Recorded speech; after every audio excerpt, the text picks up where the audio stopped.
If you want to increase your muscle mass, then you need protein. If you want to renew your tissues, then you need proteins. If you want to have better immune system, then you need protein. But how much do we actually need? Proteins are the basis for all tissues, and there is currently an infinite debate of how much protein we need and how much to consume per day. But this is why in this video we're gonna see how much protein we need depending on your body type, your objectives, and how can you learn to apply this all on your own in whichever diet you're doing.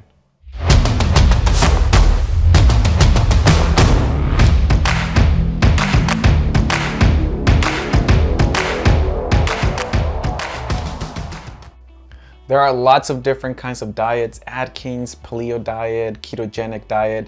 Historically speaking, there's been lots of examples of many different diets, such as diets high in protein that have been placed on pedestals as the miraculous types of diets that will cure all the health problems. The reality is that no such thing exists, but one thing is true: if we consume a higher amount of protein, that will increase our metabolism. And if we compare that to someone who has a no diet and consumes lots of refined carbohydrates, then of course there will be a result. But one model fits all is not as simple as it sounds, because while one person might have a fast metabolism, the other individual might have a slower one. Therefore, it would not make sense to have an individual that's 50 pounds overweight, 65 years of age, versus a girl who is 25 years old with no overweight and pregnant. While there might not be an ideal diet, we all need to consume proteins. This is why the most recurrent question is, how much protein do I actually need to consume per day, and what kind of protein? On average, the most common answer has been 1 gram per 1 kilogram of body weight per day. This amount would keep my weight balanced and prevent me from gaining weight. This means that if I weigh 75 kilograms and I want to maintain my weight, I would need to consume about 75 grams of protein per day. To consume that amount of protein, I would need to consume more than 10 eggs per day, almost a pound of salmon, or 300 grams of meat per day. This is a crazy amount of food, and no one would recommend you to consume 300 eggs per month. This shows that asking the question of how much protein to consume is not just a matter of how much, but where am I actually going to get this amount of protein? And the amount of protein goes even higher with people that are looking to increase their muscle mass. These people, instead of consuming 1 gram, they consume somewhere around 1.5 to 2 grams of protein per kilogram of body weight per day. Now we're talking, instead of consuming 75 grams of protein per day for an individual that weighs 75 kilograms, he's now consuming somewhere between 112 and 150 grams of protein per day because he wants to increase muscle mass. But we're also going to see why long periods of excessive protein consumption is not such a good idea. Okay, now you have had consumed a piece of chicken or beef, now we need to absorb it. How much protein do we actually absorb from these meals? Well, this varies a lot because it depends a lot on the health of your digestive system.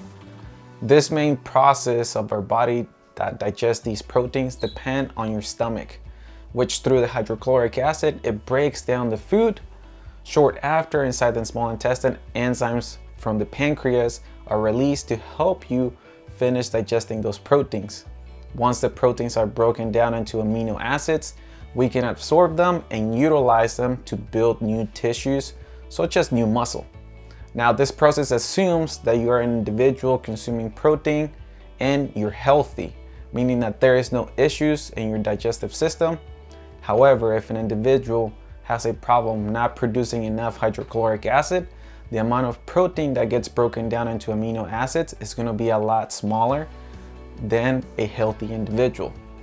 The obvious answer would be to help the body to restore the levels of hydrochloric acid and then work and increase the amount of protein consumption.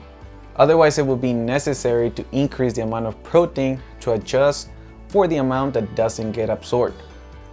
Probably now you're wondering, how can I find out if I produce enough hydrochloric acid? Well, the most common symptoms are going to be indigestion, more gases, and a higher amount of bacteria growing in the small intestine. And that's just because gastric juices prevent the overgrowth of bacteria.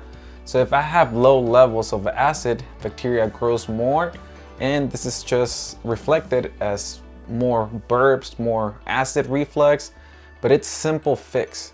This is where drinking unfiltered organic apple cider vinegar comes in handy. On the other hand, consuming digestive enzymes is also a good thing as well, because they accelerate the digestive process. Whenever we don't have enough digestive enzymes, it becomes really difficult to cut the chains of proteins into smaller ones, and the digestion process will happen a lot slower. These enzymes will accelerate the process literally hundreds of times. Enzymes are necessary for all kinds of food, such as digesting carbohydrates, fats, and of course, proteins. The less digestive enzymes that I have, the slower my digestive system becomes, and the more protein I will need in order to acquire the amount that I need. Now that we've absorbed the protein, do we actually utilize them all the same way? Well, when it comes to understanding our body, there is something that is key, and that is that our body always needs to conserve energy, and it's always going to try to do that. This conservation of energy is always going to happen unless there is a stimulus to justify the expenditure of this energy. For example, if you're attending a gym every single day and you're trying to heal from an injury, then the demand for protein is going to be a lot higher because we will need to build new tissue than for a person that is actually sitting on the couch all day. And while it may be obvious, it is important for two reasons. First, because the demand for protein is related to the lifestyle. If you're exercising daily, then you will need more protein to repair those tissues. This implies that depending on the level of activity, it is directly proportional to the amount of protein that you will need to consume. Now, if I have a poor digestion, it would mean that proteins become hard to digest and absorb. And if on top of this, I don't need them because I don't exercise, then my body will begin to accumulate them. They will begin to accumulate in the colon and in other areas. The second reason has to do with the differences between amino acids and proteins. If you didn't know, the proteins that we consume are not absorbed as a whole, meaning that whenever we eat a piece of meat, the protein does not go straight into the area where it's needed. Instead, these proteins need to be broken down into amino acids, and then our body will use those to build the necessary tissue. Therefore, our body will always need to break down those proteins to be able to absorb them and make use of them. If you see my video on amino acids, this is why I would recommend to utilize amino acids and not protein. So whenever we consume essential amino acids, we can accomplish two things. First, that we met all the quota of essential amino acids that our body is not producing. This is why they're called essential, and this is why we need to consume them either by food or as a supplement. Second, and this is where you can actually see the biggest difference, and that is that whenever we consume amino acids instead of proteins, the amount that we can absorb is a lot higher. Think of it like this: whenever you consume protein in the form of meat, you can estimate around 33% absorption of the protein of that piece of meat. On top of it, this can be greatly diminished if your digestive system is not working properly. However, with essential amino acids, we don't have that problem because they are already broken down, and the absorption rate can go up to 90% and be absorbed within 20 to 30 minutes, making them available a lot faster. Another great quality of consuming amino acids instead of protein is that it helps you build tissue a lot faster. There are so many great benefits about consuming amino acids, and I just want to mention one last one, and that is that it will help you maintain stable levels of energy. And this is because amino acids are also necessary to build neurotransmitters, which are necessary to sustain the mental workload. Now, what is the difference between animal protein and vegetable protein? Over the years, there's been a huge debate, people claiming to be absolutely right when it comes to which source is the best. But most of the times, these people have become really biased and actually forgot about the cons. And that could be someone claiming that animal protein is better and another one saying that vegetable protein is better. When it comes to vegetable proteins, these don't have all the essential amino acids.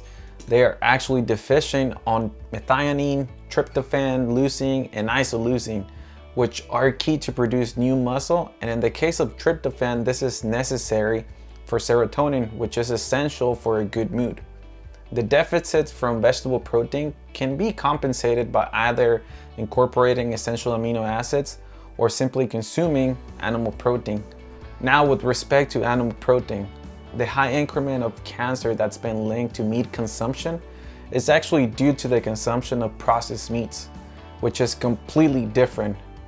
This index greatly reduces when people consume grass-fed beef, and even more when people consume wild-caught fish and even eggs. These minor issues are actually quite easy to fix, and they allow you not to restrict yourself from consuming good quality protein. If you're a vegan or a vegetarian, simply consuming or adding essential amino acids to your diet will give you those great benefits. And if you're not, you can consume both kinds of protein, prioritizing fish and eggs and avoiding meats. Now, what is the research telling us about the daily consumption of protein? Many peer-reviewed journals and research papers have determined that 0.8 grams of protein per kilogram per day is the best quantity of protein intake, even when looking to gain more muscle mass or even more muscle definition. And there is really no point in exceeding that amount, given that there is no added benefit of consuming more than the daily amount. In the case of a person that weighs 75 kilograms, it means that it would be consuming about 60 grams of protein daily, which is a lot more simple to consume than 120 to 150 grams per day.